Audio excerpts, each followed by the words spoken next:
ألف لام را كتاب أنزلناه إليك لتخرج الناس من الظلمات إلى النور وما حبيب আপনি শুনে নেন আমার এই কিতাবখানা এই জন্যই আমি আপনার প্রতি নাজিল করেছি যাতে আপনি পৃথিবীর মানুষগুলোকে অন্ধকারের আমানিশা থেকে আলোর দিকে নিয়ে আসতে পারেন। তারপর নিয়ে আসবেন শোনেন বিইজনি রাব্বিহি মিলা সিরাতিল আজিজিল হামিদ, সেই আল্লাহর পথে যিনি পরাক্রমশালী প্রশংসিত।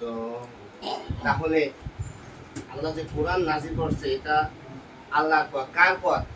আর রাসূলকে আল্লাহ বলতেছে আপনি আলোর পথে এই কোরআনটা এই জন্যই নাজিল করেছি, কি জন্য? যাতে আপনি পৃথিবীর মানুষগুলোকে অন্ধকার থেকে আলোতে নিয়ে আসতে পারেন। পৃথিবীর মানুষ আছে কোথায়? অন্ধকারে। কোথায় আছে? অন্ধকারে। পৃথিবীর মানুষের যত বানানো আইন সব হচ্ছে অন্ধকার, আর আলো হচ্ছে কার আইন? আল্লাহর আইন। আর আল্লাহর আইনের মধ্যেই আছে শান্তি। কি আছে? শান্তি। তাহলে আল্লাহ রাসূলকে আল্লাহ বলতেছে আমি এই কোরআনটা এই জন্যই নাজিল করেছি যাতে পৃথিবীর মানুষগুলিকে আপনি কোথায় নিয়ে আসতে পারেন? অন্ধকার থেকে আলোতে নিয়ে আসতে পারেন। আলোটা কার পথ? বিইজনি রাব্বিহি মিলা সিরাতিল আজিজিল হামিদ, সেই আল্লাহর পথ যিনি পরাক্রমশালী প্রশংসিত, যার শক্তির সামনে কারো শক্তি খাটবে না। সেই আল্লাহর তরফ থেকে নাজিল হয়েছে কোরআন, আর এই কোরআনটাই হচ্ছে আলোর পথ। তাহলে আমাদেরকে আল্লাহ তাআলার একটা উদ্দেশ্য আছে, পৃথিবীতে পাঠানোর একটা কি আছে? উদ্দেশ্য আছে।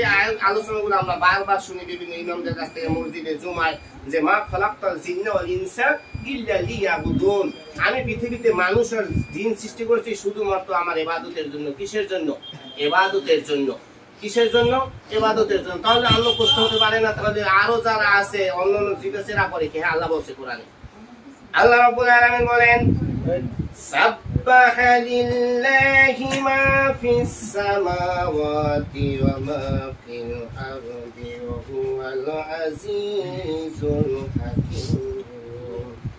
আকাশে যা আছে, জমিনে যা আছে, সবাই আল্লাহ তাআলার পবিত্রতা এবং মহিমা ঘোষণা করে। ওয়া হুয়াল আজিজুল হাকীম, আমি আল্লাহ হচ্ছি মহা ক্ষমাশীল, পরাক্রমশালী, মহা ক্ষমাশীল। ওয়া হুয়াল আজিজুল হাকীম। তাহলে আমরা এই দ্বারা কি বুঝলাম? জিকির করার জন্য আল্লাহর অনেক সৃষ্টি আছে।